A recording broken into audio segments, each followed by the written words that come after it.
Es un gusto, hermanos, es un gusto en esta mañana estar con ustedes y compartir con la iglesia aquí en Semilla de Mostaza. Ustedes son un ejemplo, para muchos es un ejemplo, con tantos púlpitos que hay hoy en los que se predica tanta historia, tanta filosofía y tanta opinión humana. No es fácil, créanme, encontrar púlpitos desde los cuales se predica la palabra solamente y nada más que la palabra.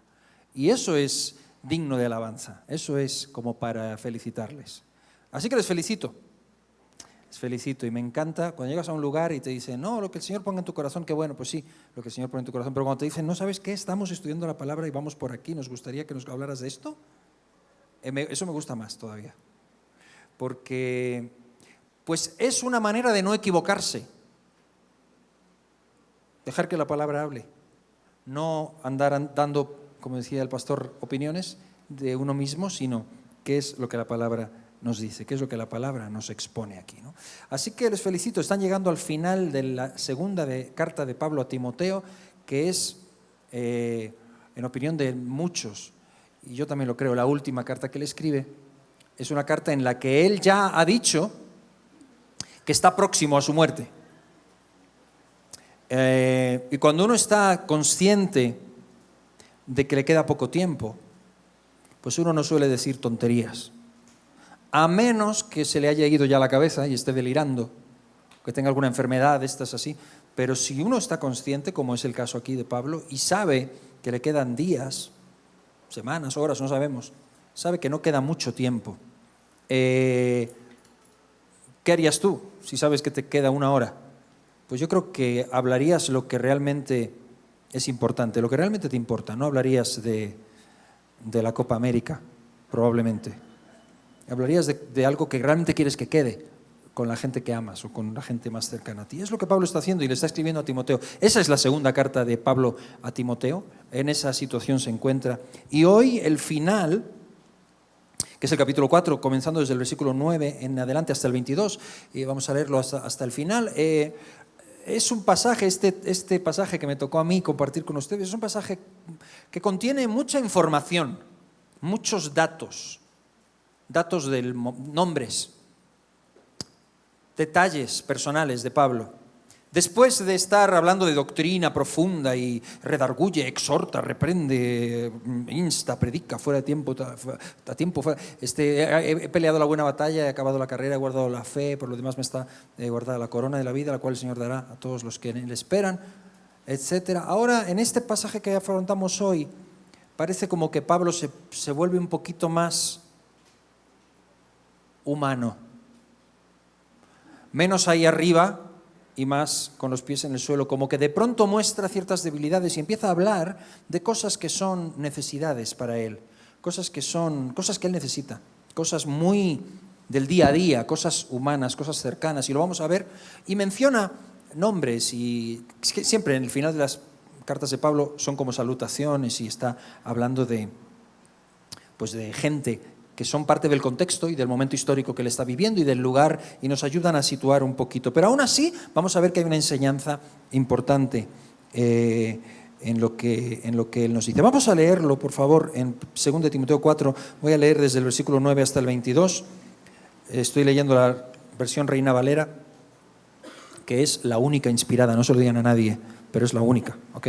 Todas las demás no sirven. Es broma, ¿ok? Se pueden reír. De hecho, vengo de un congreso en el que estaban exponiendo diferentes traducciones de Biblia. Están muy bien, hay algunas que son muy interesantes. A mí me gusta mucho escuchar a veces pasajes así en otra versión, como que tienen... Lo que pasa es que yo crecí con la Reina Valera. Todos los versículos que conozco me los sé en Reina Valera. Y en el cielo se va a hablar Reina Valera. Ok, 2 Timoteo 4, 9. Procura venir pronto a verme. Hey, si yo soy Timoteo, nada más con esa frase ya me tumbó. O sea, si yo soy Timoteo y estoy leyendo la carta, ahí mismo la cierro, dejo todo, agarro la maleta y voy a verle. Si Pablo te dice, procura venir prontito a verme, que no queda mucho tiempo. El tono de Pablo está cambiando. De hablar así de realidades muy profundas y todo, ahora se pone personal, se pone humano.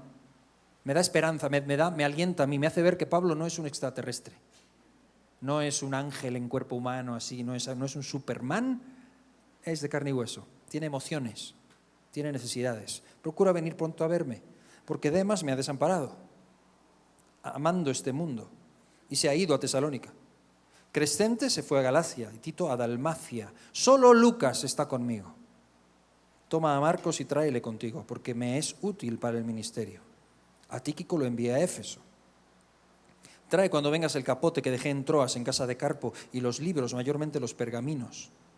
Alejandro el calderero me ha causado muchos males, el Señor le pague conforme a sus hechos. Guárdate tú también de él, pues en gran manera se ha opuesto a nuestras palabras. En mi primera defensa, ninguno estuvo a mi lado, sino que todos me desampararon, no les sea tomado en cuenta. Pero el Señor estuvo a mi lado y me dio fuerzas, para que por mí fuese cumplida la predicación y que todos los gentiles oyesen. Así fui librado de la boca del león. Y el Señor me librará de toda obra mala y me preservará para su reino celestial. A Él sea la gloria por los siglos de los siglos. Amén. Saluda a Prisca y a Aquila y a la casa de Onesíforo. Erasto se quedó en Corinto y a Trófimo dejé en Mileto, enfermo. Procura venir antes del invierno. Eubulo te saluda, y Pudente, Lino, Claudia y todos los hermanos. El Señor Jesucristo esté con tu espíritu, la gracia sea con vosotros. Amén. Amén. Hasta que ahí termina, ahí corta y cierra la carta, y son como los últimos detallitos. ¿Qué podemos sacar de esto? Si yo tuviera que ponerle un titular a todo esto último que estamos leyendo para cerrar, yo lo titularía algo así como la soledad del líder, la soledad del siervo de Dios, la soledad de Pablo, la soledad del apóstol. Está solo, está bien solo, y está en el último momento, y se siente así. Pero un hombre que en otros momentos no ha expresado mucho acerca de sus sensaciones, ahora de pronto las saca en este momento. Procura venir pronto a verme. Procura venir pronto a verme. ¿Por qué necesita Pablo ver a Timoteo? ¿Por qué quiere verle? ¿Por qué quiere verle? Se me ocurren dos motivos. Uno, por pura necesidad humana. Imagínate, está en una celda oscura y fría y sabe que va a ser ejecutado. Ya lo ha dicho, yo estoy pronto para ser sacrificado, lo sabe. Y necesita el abrazo de su amigo. Necesita a la persona que es su, como él dice, a ninguno tengo como a él. Es su clon, es el aprendiz. Lo necesita cerca en ese momento. Es un momento para Pablo difícil en el que necesita el calor humano de su discípulo Timoteo. Procura venir a verme. Esa es una. La otra es porque yo creo que Pablo, lo que decíamos antes, está en su último momento. Él sabe que él va a pasar, pero sabe que la iglesia tiene que seguir. Y él quiere sembrar en Timoteo, dejar, no solo por carta, sino verlo y hablar con él las últimas cosas importantes antes de despedirse, antes de marchar, antes de que no vuelvan a verse nunca. Ven a verme, quiero verte por última vez, quiero verte. Quiero abrazarte, quiero sentir tu abrazo, quiero sentir tu calor, tu cercanía, quiero transmitirte aún cosas que son importantes. Creo que ambas cosas están incluidas en esta petición, porque Pablo está solo y se siente solo. ¿Por qué se siente solo? Porque Demas me ha desamparado. Procura venir pronto a verme porque Demas me ha desamparado, pero no de cualquier forma. Me ha desamparado amando este mundo y se ha ido a Tesalónica. O sea, este Demas, sabemos algo de él. Hay dos versículos en Colosenses, para los que estén tomando nota, en Colosenses 4:14 y también en Filemón 24. Colosenses y Filemón son dos cartas que Pablo escribe desde el mismo lugar y muy cercana la una a la otra, desde la prisión en Roma. Pero la primera vez, Pablo fue encarcelado 2 veces, la primera fue en Roma, y desde allí escribió Colosenses y la carta a Filemón, entre otras. Y en Colosenses 4:14 escribe: os saluda, dando las salutaciones, les saluda Lucas, el médico amado, y Demas, que estaba con él. Y también en Filemón dice: Marcos, Aristarco, Demas y Lucas, mis colaboradores. Es decir, que Demas era un colaborador de Pablo. Era una persona que estaba bien cerca de Pablo. Era un siervo de Dios con Pablo. Era alguien que en la prisión de Pablo estuvo con él, estuvo a su lado. Era un colaborador al nivel de Lucas y los otros. Y ahora escribe y dice: Demas me ha desamparado, ha amado más el mundo. O sea, ¿cómo es posible un hombre que está al lado del ministro de Dios, al lado del pastor, al lado del apóstol, que está apoyándole, que ha creído, que está totalmente identificado con la obra de Dios, de pronto ama más al mundo y se va a Tesalónica? Eso, como decía mi abuelo, eso pasa. Eso pasa. Eso pasa. Toma nota. Puede ser que alguien que está colaborando y que está ahí totalmente, wow, qué bendición, qué hermano, qué fiel, ahí está, míralo, de pronto le da porque ama más al mundo. Dice Juan, no améis al mundo ni las cosas que están en el mundo, que los deseos de la carne, los deseos de los ojos, la vanagloria de la vida, no provienen del Padre, sino que provienen del mundo, y el mundo pasa y sus deseos. Solamente los que esperan en Dios permanecen para siempre. Entonces, este hace exactamente eso. Ama más al mundo que la obra. ¿Puede ser eso? Pues Pablo está diciendo, hey, este hombre, por eso es más patético y más doloroso lo que está diciendo. No es cualquiera, no es un compañero que encontró ahí en la celda, no, es alguien que era un colaborador suyo, que él antes recomendó y dio saludos de su parte, mi colaborador, dice, me desamparó. No es que se puso enfermo, no, es que amó más al mundo, se fue. Hey, eso puede ocurrir, puedes estar sirviendo al Señor y por eso es importante que sepas que jamás pongas tus ojos en la persona que está sirviendo a Dios. Hoy levantamos siervos de pronto así, gente tremenda por tremendos talentos que tienen. Y fijamos los ojos en ellos y de pronto caen, fracasan, se hunden y se nos cae todo el andamiaje porque nuestra confianza y nuestra visión estaba puesta en ellos en lugar del Señor Jesucristo. Nunca pongas tus ojos, yo le digo a mi gente, cuando veas a un hombre o una mujer que es grandemente usado por Dios, grandemente bendecido y ungido por Dios, piensa, no endioses no idolatres a nadie. Piensa siempre cuando veas a alguien así, que hay alguna faceta de esta persona que tú no ves, que si lo vieras te decepcionaría grandemente. Porque siempre es por su gracia, siempre es a pesar nuestro, no gracias a nosotros. Demas me desamparó, amó más al mundo. Se fue. Ven a verme, porque se marchó, se ha ido a Tesalónica. Crescente se fue a Galacia. Tito a Dalmacia. Estos dos, Crescente y Tito, no se fueron porque amaban más al mundo, se fueron porque eran gente que tenían un ministerio. Crescente supuestamente parece ser que se había ido a Galacia para seguir con su labor pastoral. Tito igualmente se había ido a Dalmacia, igual para continuar, porque tenían un ministerio y lo dejaron a Pablo ahí porque tenían una obra que hacer, Dios los había llamado. ¿Sabes qué puede pasar eso? Cuando estás en un momento difícil, puede ser que gente en la que confiabas te defraude y se vaya al mundo, pero puede haber otros que simplemente aman a Dios, tienen un llamado del Señor y tienen otro camino que el tuyo y simplemente van a orar por ti, van a decir, ¿sabes qué? Voy a orar por ti. Te encomiendo en las manos del Señor, pero tengo que irme, tengo que hacer la obra de Dios, porque la obra de Dios es más importante que nosotros. ¿Sabías eso? Pablo entiende esto, Pablo lo sabe. Pablo sabe que él va a ser sacrificado, pero la obra tiene que seguir adelante. Y dice, estoy solo, le dice a Timoteo, ven a verme porque me ha desamparado, estos otros tienen su llamado y estoy aquí en la prisión, estoy esperando, estoy solo Lucas está conmigo. ¿Cuántos saben quién era Lucas? ¿Cuántos saben quién era Lucas? Lucas, el médico amado, ¿no?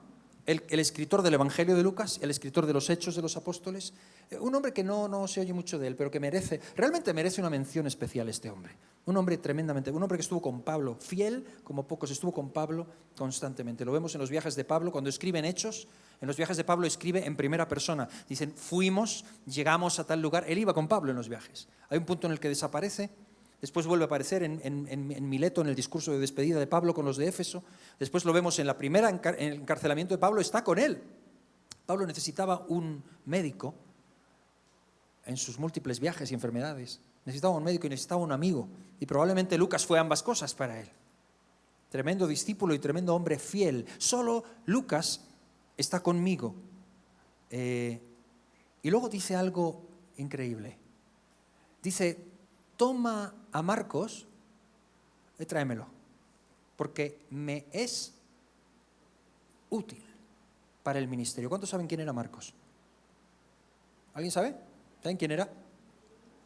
Marcos, lean en Hechos de los Apóstoles, en el primer viaje misionero de Pablo. Este es un muchacho que se llamaba Juan Marcos, y es uno que les abandonó a Pablo y a Bernabé en el primer viaje misionero. ¿Lo han leído? En el primer viaje misionero resulta que Marcos se bajó del barco. Llegaron a un lugar que era especialmente difícil, una costa tremendamente calurosa, dicen que muy infectada de mosquitos. A partir de ahí el viaje se puso difícil, ahí después apedrearon a Pablo. Juan Marcos dijo, hey, me voy a Jerusalén, esto es mucho para mí, too much. No puedo con ello, y se bajó. Y después, cuando regresaron y quisieron comenzar el segundo viaje misionero, Pablo y Bernabé comenzaron a hablar, y resulta que Pablo dijo, no, a Juan Marcos no nos lo llevamos, porque este nos abandonó, este no sirve. Y Bernabé sí se lo quería llevar, porque era su sobrino y tenía otro, y decía, oye, vamos a darle una oportunidad. Y dice la Biblia que hubo tal desacuerdo entre ellos, no se refleja en la palabra la conversación, pero yo estoy seguro que se dijeron de todo, los dos. Eso también pasa, ¿ok?, entre siervos de Dios. Fue tal el desacuerdo que Bernabé tomó a Marcos y se fue a Chipre, y Pablo tomó a Silas y salió a hacer el segundo viaje misionero.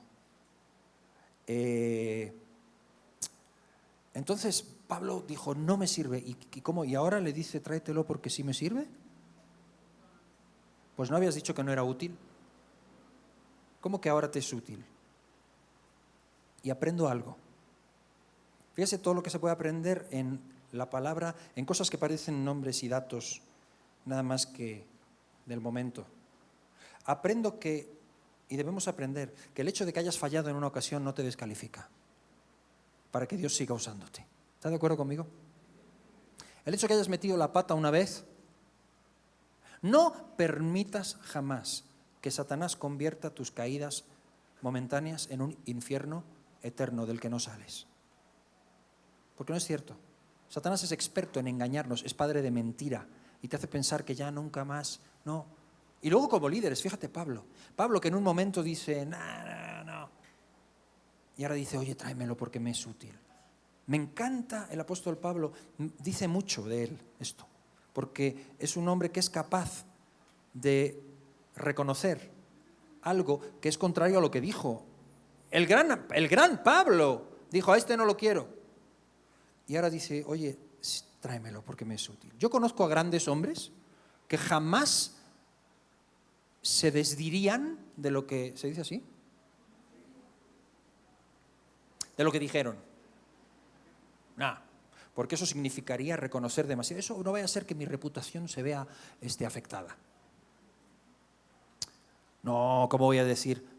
Pablo es capaz de decir, sí, tráemelo, me es útil para el ministerio. Porque a lo mejor Juan Marcos no servía para un viaje misionero. A lo mejor no tenía madera para eso. Pero sí servía para las prisiones. En la primera prisión estuvo con él y Pablo decía, les saluda a Marcos, está aquí, es mi colaborador. Qué tremenda la actitud de Pablo, cómo me gusta esa manera de tratarlo. Y luego dice una frase más, dice, a Tíquico lo envié a Éfeso. ¿Saben? Tíquico era un colaborador de Pablo también, era una persona muy amada por Pablo, una persona de mucha confianza de Pablo. Y le pregunto una cosa, ¿por qué envía Pablo a Tíquico a Éfeso? ¿Por qué? ¿Alguien me puede decir algo? Tenía confianza en él, correcto, si no, no lo enviaría. Pero ¿cuál es el motivo? Si estás solo, ¿para qué lo mandas a Éfeso? ¿No te estás quejando de que estás solo? ¿Sabe por qué lo envía a Éfeso? Porque ¿quién era el pastor en Éfeso? Timoteo. Y le está diciendo a Timoteo, ven a verme. Y le está enviando a Tíquico para que pueda venir. Porque Pablo es consciente de su necesidad propia, pero Pablo antepone la necesidad de la obra de Dios. Pablo no quiere dejar desamparada a la iglesia. Y él dice, te estoy llamando que vengas, pero no te preocupes. O sea, vamos a dejar cubierta la iglesia primero. Que llegue Tíquico y tan pronto llegue, ven a verme. A Tíquico lo envié para que él se encargue y estés libre y vengas a verme. Es momento de que estés aquí, ¿no? Cómo Pablo está en todo ese tipo de detalles. Eso es lo que está pasando aquí y lo que le está diciendo. Así que no dudes en venir, que todo queda cubierto. Ven pronto a verme. Y si yo tuviera que sacar una enseñanza de todo esto hasta aquí, yo les diría a ustedes, hermanos, si tuviera que poner un titular, es lo mucho que vale un hermano, el valor de un hermano en Cristo, el valor de las personas. Pablo está hablando desde un punto de vista que nunca le hemos escuchado. El valor que tiene para él un hermano en Cristo. Incluso aquel al que en un momento dijo, no, este no, ahora está diciendo, sí, tráemelo, que venga a estar conmigo. Porque ya no está donde estaba antes Pablo, está en una prisión, está en un punto muy bajo, está en el momento probablemente más oscuro de su vida. Y está clamando por la compañía de sus hermanos en Cristo. Yo te digo una cosa, es tiempo para algunos de nosotros de reconocer el valor de nuestros hermanos en Cristo. Hay gente que desprecia la compañía, hay algunos que dicen, no, yo con el Señor, la vertical con el Señor, la horizontal poquito. Yo nada más así con el Señor, yo vivo delante de Dios y no me importa mucho lo que digan los demás. La iglesia está para eso, la iglesia está para conocernos, la iglesia está para que convivamos juntos, para que crezcamos juntos, para que apreciemos juntos el valor de lo que significa un hermano en Cristo. ¿Saben qué? Yo sé lo que es estar en un aeropuerto, en un país extranjero donde no entiendes ni jota de lo que dice nadie. Y de pronto te cambian un vuelo, hay un no sé qué, y de pronto tienes necesidad, no sabes a quién acudir, no tienes dinero, tienes que comprar otro boleto, no sabes qué hacer. Yo he visto gente así, yo he visto hombres hechos y derechos de pelo en el pecho, ponerse a llorar ahí mismo porque no saben qué, porque la indefensión y la impotencia es tal que no sabes qué hacer. Y yo sé lo que es, yo he estado ahí y sé lo que es estar ahí, así como, y de pronto hacer así y ver un rostro amigo. Un hermano, que además no me caía muy bien, pero un hermano en Cristo. Lo que vale un hermano, fíjate, este hermano, que no me servía para mucho a mí, pero ahora me va a sacar del atolladero. Ahora va a ser él el que me compre el boleto, fíjate. ¿No? Lo que vale, a veces no sabemos. A veces somos superficiales, a veces pasamos y somos capaces de dar la vuelta así, o hacer una S muy grande para no saludar a la hermana. En Semilla no, yo sé que en Semilla no. Eso es en mi iglesia, ¿no? Porque la hermana dijo algo, hace muchos años dijo una cosa que estuvo muy feo. Eso no se dice, hermana, no se dice eso. Entonces mejor distancia. ¿Cuánto aprecia Pablo en este momento la compañía, la cercanía de los suyos? Y después de hablar de las personas, entra con un par de cositas. Esto es lo más cercano a una queja que le vas a escuchar a Pablo. Lo más cercanito a una queja que le vas a escuchar es esto: cuando vengas, tráete el capote que dejé en Troas, en casa de Carpo. En otras palabras, hace frío aquí abajo. Tráete ahí algo porque estoy pasando un poco de frío. Carpo, no tenemos ni idea de quién era Carpo. Solo sabemos de él porque dice aquí que en su casa se había dejado Pablo un capote. Si no, ni sabríamos que existe Carpo. Y de hecho, algunos dicen que Pablo fue el primer torero por lo del capote.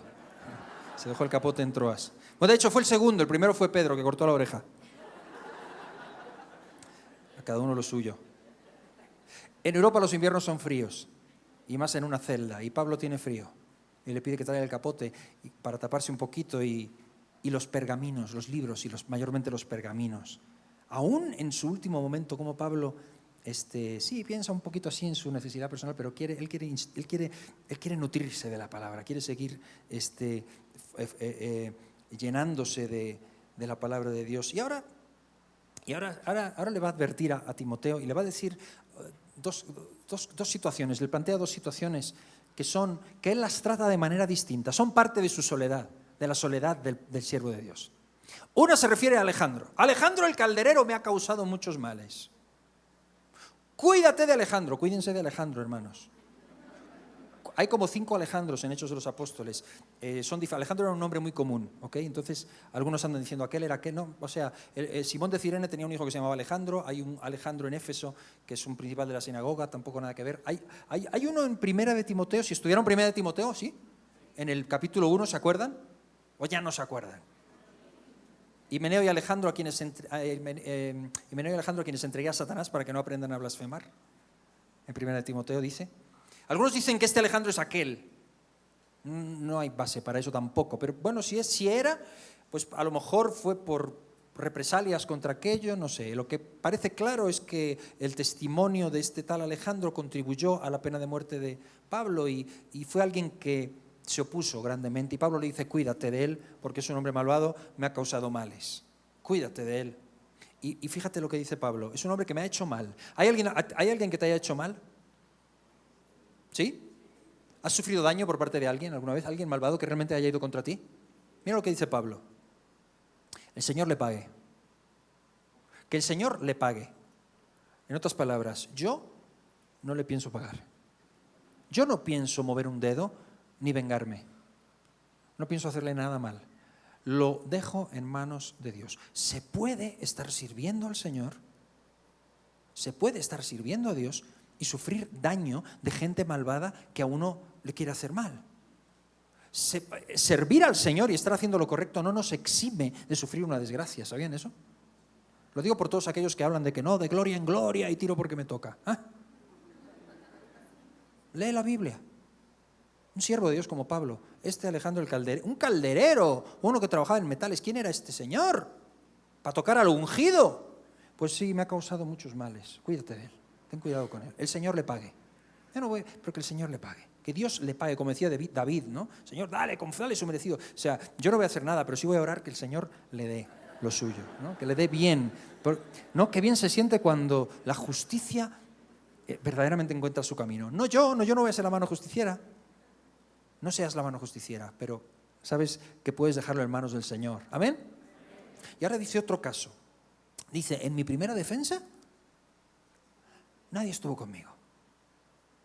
Todos mis hermanos, nadie me defendió. En la primera prisión de Pablo, en Roma, se ve que nadie lo defendió. De los hermanos en Cristo. Eso también pasa. Quedó solo. Pero ahora, ¿qué dice? No dice que el Señor les pague. No, mira cómo lo trata distinto. Dice que no les sea tomado en cuenta. A mí Pablo me mata. Este Pablo, de hecho, este Pablo no es el mismo que el Pablo de Gálatas. Digo, sí es el mismo, pero ha cambiado, ¿eh? Ha cambiado. En Gálatas lo solucionaba todo con 4 bofetadas. Plam, plam, plam. A este no lo quiero ya, quítalo. Y ahora dice, nadie me ha defendido. Que el Señor no se lo tome en cuenta. Hace una diferencia entre gente malvada que viene en contra del Evangelio y dices, Dios mío, que tu justicia caiga sobre ellos. Y hermanos, para los que tienen cierta comprensión y entiende de que a lo mejor tuvieron miedo, a lo mejor no eran maduros, a lo mejor no estaban preparados, a lo mejor como Juan Marcos no pudieron y ahora sí son útiles. Y dice que el Señor no se lo tome en cuenta. Qué increíble este Pablo, ¿no? ¿Cuánto aprende uno de este carácter de Dios, de este hombre de Dios aquí en estos últimos momentos? En mi primera defensa ninguno estuvo a mi lado, todos me desampararon, no les sea tomado en cuenta. Y ahora alza sus ojos al cielo otra vez y dice, pero el Señor sí estuvo conmigo. Ahora este sí es mi Pablo, otra vez, ¿no? El Señor estuvo conmigo. Si todos me desampararon, Demas, el otro, no sé qué, tengo frío, ven prontito todo, estoy solo, pero el Señor está conmigo. En mi primera defensa, y me gusta esto porque hay una primera defensa, hubo una primera prisión de Pablo en Roma, de la cual salió libre y siguió. Y esta es la segunda ahora cuando está escribiendo. Entonces dice, en la primera nadie me defendió, pero el Señor estuvo conmigo y fui librado de la boca del león. O sea que el Señor lo cubrió y dijo, y así pude seguir. La palabra llegó a todos los gentiles, todos pudieron escuchar porque el Señor me libró. Sí, nadie estuvo conmigo, pero Él estuvo conmigo, me libró y me sacó. Y si el Señor está conmigo, Él me sacó adelante. A Él sea la gloria. Amén, aleluya, muy bien. Pero en la segunda, que es esta, también está solo, nadie lo defiende. Y Él dice, ahora también me guardará y me librará de toda obra mala. Y sabe que va a ser sacrificado, sabe que no va a salir libre, sabe que va a morir, pero sigue diciendo lo mismo. El mismo Señor que me libró y me sacó allí es el mismo que está conmigo ahora y me guarda. Él me va a guardar, me va a librar de toda obra mala y todo esto va a ser para su gloria y su honra. Puede ser que uno esté en un momento muy difícil y puede ser que la gloria de Dios se manifieste sacándote adelante y librándote de manera milagrosa, de modo que todo el mundo diga, ¡wow! Milagro, milagro, milagro. O puede ser que no, te libre y también para su gloria. ¿Has leído en Hebreos 11 los héroes de la fe? Los héroes de la fe, que por la fe hicieron proezas, sacaron fuerzas de flaqueza, pusieron en fuga ejércitos, taparon bocas de leones, apagaron fuegos impetuosos, hicieron proezas por la fe. Y luego están esos otros que también por la fe fueron aserrados, fueron perseguidos, fueron asesinados, fueron de cueva en cueva escondiéndose en desiertos de los cuales el mundo no era digno y murieron proveyendo Dios algo mejor para nosotros. Murieron creyendo algo que nunca tocaron y son igualmente héroes. Pablo no dice, tú me libraste allí, ¿por qué ahora no me libras? No, él dice, Él me libró sacándome adelante, ahora también me libra. Jesús levantó a Lázaro de la muerte. Pero Juan fue decapitado y Jesús no hizo nada. ¿Ha pensado? ¿Dios es Dios solamente cuando nos va bonito y como nos gusta? ¿O es Dios siempre? Eso pasa, mi hermano. Uno puede estar, como Pablo, en la celda más oscura. Y sin embargo estar aferrado y con necesidad. Y uno puede expresar su necesidad. No es malo expresar la necesidad emocional y lo que uno necesita, pero qué grande saber que el Señor está conmigo. Pase lo que pase, Él siempre está conmigo. Y Pablo entiende que la iglesia tiene que seguir adelante y quiere hablar con Timoteo. Quiere hablar con él, porque él quiere, y yo digo eso, mis hermanos, yo no quiero, qué horrible que una iglesia esté plantada sobre la figura de un hombre. Como que si Pablo desaparece se nos cae todo el andamiaje. No, Pablo entiende, yo voy a desaparecer, pero no se puede caer nada, tiene que seguir. Yo quiero eso, mis hermanos, yo quiero entregar una estafeta un día y quiero que cuando yo desaparezca ni se note. Porque la iglesia es más importante que nosotros. La iglesia, nosotros solamente somos parte de algo mucho más grande. La iglesia está basada sobre Jesucristo. Nadie puede poner otro fundamento que no sea Él. Y qué horrible es cuando levantamos estrellatos por encima de Cristo y desaparece la estrella y parece que se cae todo. Es Jesús. Pablo entiende esto y Pablo por eso quiere ver a Timoteo. Por eso está hablando esto, está diciendo, yo me voy, me van a decapitar, pero no hace un drama, ni pone en movimiento a todas las iglesias. No hace un drama, él sabe, es mi tiempo. Y de hecho él ya lo había dicho, estar con Cristo es mucho mejor.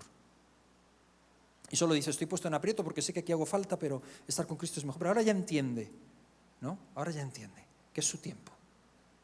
Y el mismo que dijo en un momento, no lo he alcanzado ya, todavía no lo he alcanzado, prosigo por ver si logro así, tengo que seguir a la meta, alguna cosa hago, olvido lo que queda atrás, me extiendo hacia lo que está delante, prosigo a la meta, a ver si logro asir aquello por lo cual fui asido por Cristo, que todavía no lo he alcanzado. Es el mismo que ahora dice, ahora sí, ahora ya he acabado la carrera, he guardado la fe, he peleado la buena batalla, ven pronto a verme, que no queda mucho tiempo, quiero verte, ven pronto. Ese es Pablo. Saluda a Priscila. ¿Se acuerdan de Priscila y Aquila, compañeros de Pablo que hacían tiendas con él? Salúdamelos, salúdalos. La casa de Onesíforo, un hombre que lo buscó en Roma en su primer encarcelamiento. Erasto se quedó en Corinto. A Trófimo dejé en Mileto enfermo. ¿Quién lo diría? Pablo, que tenía dones de sanidad, no pudo sanar a Trófimo. ¿Ha visto eso? Ni a Timoteo tampoco lo pudo sanar. Le dijo que tomara un poco de vino por causa de su estómago. Pablo. Y luego hay aquí unos nombres que tampoco no tenemos ni idea de quién son. Pero son muy bonitos los nombres para quien esté buscando algún nombre para un bebé o algo. Eubulo, Pudente. Si está buscando, Eubulo te saluda. Pues salúdalo también. Pudente, Lino, Claudia y todos los hermanos. El Señor Jesucristo esté con tu espíritu, a Timoteo, ¿no? Y después la gracia esté con ustedes, con vosotros, en plural, porque la carta era no solo para Timoteo, sino para ser leída también en las iglesias para toda la gente. Hermanos, ¿qué podemos sacar de todo esto? Yo diría, la soledad de un hijo de Dios, de alguien que realmente sigue a Jesucristo, puede llegar a estar muy solo. No por eso significa que lo has hecho mal, ni que el Señor no está contigo. Dios va a suplir a través de personas, muchas veces, lo que a lo mejor te falta por otro lado. No te desligues jamás de la iglesia. No te desligues de tus hermanos. Ya sé que son difíciles. No te sueltes de ellos. Es lo que el Señor te ha dado. Es la familia que Dios nos ha dado. Apúrate para arreglarte con tu adversario, con tu hermano. Pon cosas en orden, porque puede ser que llegue un momento en que lo necesites muy de cerca y te vas a enterar de lo mucho que vale un hermano. Es lo que Pablo está viendo en este momento. Y qué grande entender que el Señor siempre está con nosotros y que por encima de todo no se trata de nuestro bienestar, podemos estar en una celda, pero que nuestra visión esté siempre como la del apóstol Pablo. Qué tremendo ejemplo en lo que Dios quería para su iglesia y para su tiempo. ¿Por qué no cerramos nuestros ojos en esta mañana y damos gracias a Dios? Oramos. Señor, gracias. Gracias por tu palabra, gracias por lo que nos das, porque nos permites, Señor, disfrutar de este tiempo, y gracias por esta carta a Timoteo, Señor. Una carta que encierra tanta enseñanza. Gracias por estos últimos versículos, Señor, en los que vemos tanto, Señor, que podemos aprender aún. Y vemos, Señor, incluso en estos detalles que parecen sin importancia, que son nombres, que son gente que quizá pensamos que solo son parte del folclore, del contexto cultural o histórico. Gracias porque en cada palabra de ellos, de Pablo, Señor, podemos aprender algo y sacarle partido. Y te pido que en esta mañana, Señor, sea para nosotros una enseñanza que nos ayude, Señor, que nos ayude a estar cerca de ti, nos ayude a mirarte a ti, Señor, nos ayude a entender que no estamos aquí para buscar nuestro propio bienestar ni para orar por las cosas que a nosotros nos aquejan o nos importan, sino que tu obra es más grande que nosotros, Señor, que tu obra es más importante que nosotros, Señor. Y en esta mañana queremos salir con esa sensación en nuestro corazón, Señor, sabiendo que tú eres el Señor, que ninguno de nosotros está por encima de nuestro hermano. Señor, ayúdanos a apreciar a nuestros hermanos en Cristo, a lo largo y ancho del mundo. Aquí en Semilla de Mostaza, Señor, derrama un espíritu también de reconciliación, porque somos tus hijos, somos hermanos, miembros de una misma iglesia, miembros de un mismo cuerpo, Señor. Ayúdanos a entender cuánto bien podemos hacernos el uno al otro, aun cuando hayamos fallado en ocasiones. Enséñanos a perdonar y a dar las oportunidades que tú nos das también, porque tú eres el Dios de las segundas oportunidades. Gracias, Señor. Gracias, Señor. Y como Pablo volvió a admitir a Marcos en su equipo de gente, ayúdanos a ser magnánimos, a ser misericordiosos, como tú has sido misericordioso con nosotros. Y aún, Señor, si nos encontramos en el momento más oscuro de nuestra vida, queremos volvernos a ti, Señor, y orar a ti, no por nuestra conveniencia, no por nuestro bienestar, sino por el bien de tu evangelio, por el bien de tu obra, porque tu palabra corra, porque muchos te conozcan, Señor, y porque en todo tú seas glorificado. Esa es nuestra oración, Señor, nada más que eso.